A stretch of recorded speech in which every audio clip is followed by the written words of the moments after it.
Bandera Reports Afternoon Edition. Sa Maguindanao del Norte, Sultan Kudarat, 8 katao biktima ng insidente ng pamamaril. Ang detalye ihahatid ni Riza Kamid. Kabanderang Riza, ibandera mo. Bandera Live Report.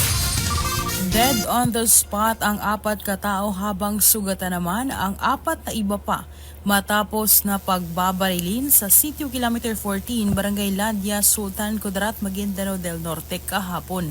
Sa report na nagkalap ng Bandera News TV, kinilala ang mga nasawing biktima na sina Basit Indaw, 80 years old, Abdul Kadir Indaw, 39 years old, Gaban Indaw, 60 years old, at si Ana Indaw, 8 years old. Habang ang mga sugatang biktima naman ay kinilalang sina Tatang Indaw, Kusain Indaw, Nadia Indaw at si Rohamin Indaw.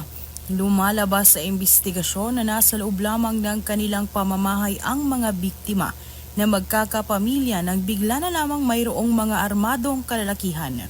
Sakay na isang Suzuki minivan ang bumaba sa tapat ng bahay ng magkakaanak at walang habas na pinagbabaril ang mga ito na nagresulta sa pagkasawi ng 4 katao at pagkasugat ng 4 na iba pa.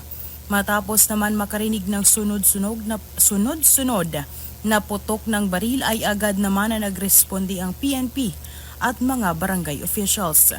Sa ngayon, hindi pa malinaw sa PNP kung ano nga ba ang motibo sa pamamaril.